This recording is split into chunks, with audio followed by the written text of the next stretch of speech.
CCTV footage shows the moment in the early hours of the 14th of September 2019 when a gang stormed into the Blenheim Palace in Oxfordshire and stole a solid gold toilet that was estimated to be worth £4.8 million. The sculpture was called America and it was made by an artist called Maurizio Cattelan and was a fully functioning toilet made of solid 18 karat gold, weighing around 98 kilos. The exhibit went on display at the palace 2 days before the burglary on the 12th of September 2019, with members of the public able to book use of the toilet in a room on the ground floor.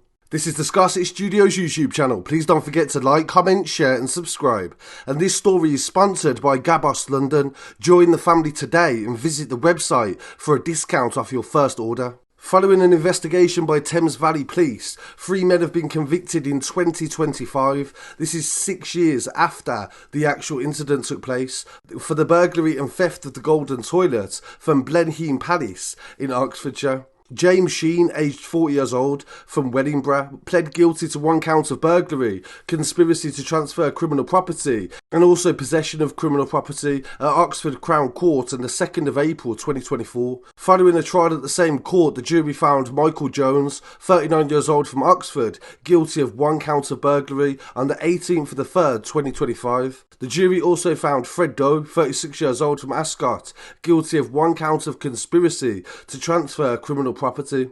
The jury heard that Bora Gukak, 41 years old, from West London, was not guilty of 1 count of conspiracy to transfer criminal property. Jones was remanded in custody and Doe was released on conditional bail. Sheen remains in police custody, serving a previous sentence.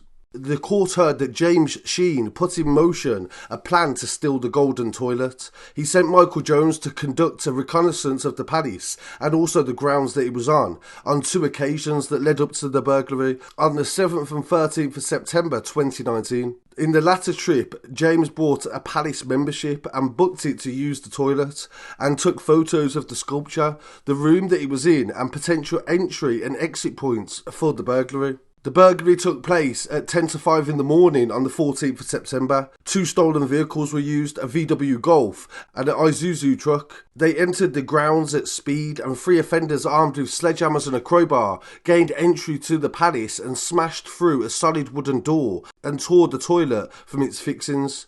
They carried the toilet out of the palace and rolled it along the ground and placed it in the boot of the VW car before driving off the same way they entered. Between the 15th and the 28th of September, Sheen then made plans to sell the gold. It is believed it was moved to different locations and melted down in the hours after the raid. Fred Doe contacted Sheen and offered to find a buyer for the gold and brokered the deal. During the deal making, both men referred to the gold bars as cars that were worth £26,000 each. And between the 26th and 28th of September, James made trips to London and received cash for the gold that he sold. Sheen and Jones were arrested on the 16th of October 2019 and initially released on police bail as there was insufficient evidence to charge them and they couldn't be authorised at the time. Gutcook was arrested on the 14th of November 2019 and Doe was arrested on the 16th of January 2020. The investigation continued with 7 significant lines of inquiry. They investigated the offenders' mobile phones and the complex and detailed forensic and DNA work also had to be completed to build the case. All 4 men were charged on the 6th of November 2023. Detective Superintendent Bruce Riddle from the Specialist Operations Department said the convictions relating to the Palace Golden Toilet burglary are the result of a vast amount of work by detectives at Thames Valley Police. This has been a complex investigation with detailed forensic work, complex phone analysis and the piecing together who planned the burglary of this unique piece of artwork that was estimated at nearly £5 million. They made multiple arrests, investigated numerous scenes across the country and examined more than 2,000 exhibits, including CCTV inquiries, hundreds of statements, gathering a significant amount of intelligence, and looked into multiple lines of inquiry with the regional, national and international partners. He went on to say all to find out who was behind the burglary, where the toilet had gone and who profited from it. It was clear that James Sheen was the man behind the burglary, and the evidence we gathered built a case so strong that he only had one option, and that was to plead guilty. It is believed that Sheen also moved some of the gold through contacts in the Birmingham area, and the police said they are satisfied that Sheen pled guilty to the offences and he would continue to serve time in prison for his crimes, as he was previously convicted of defrauding elderly people and also vulnerable people as a way of theft of money from cash machines and the organised theft of agricultural equipment. It was clear that Sheen had only one intent, and that was to do whatever he could to steal money and property, regardless of the impact that he had on anybody else.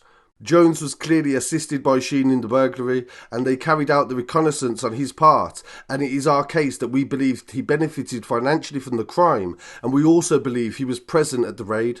The jury also found Fred Doe guilty for assisting Sheen in enabling him to convert the gold into money.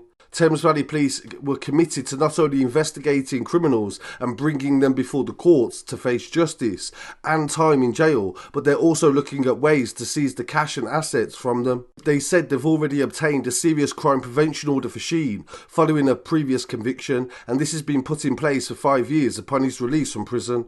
As part of the investigation, a number of other arrests were made, and their further charges could not be brought, and it is clear that there was others that was involved in the case. So I thought this story was really interesting and quite unique in many different ways, and how much this must have cost for them to investigate it over the course of 6 years, 2,000 pieces of evidence and all the manpower and time that would have gone into it. I'm sure this investigation on its own cost millions of pounds, and they didn't recover any of the gold. So I look forward to hearing what the viewers have to say on this story, and don't forget to follow on social media as well at Scarcity Studios. I'll be back again very shortly with some more news, and please subscribe if you're new to the channel.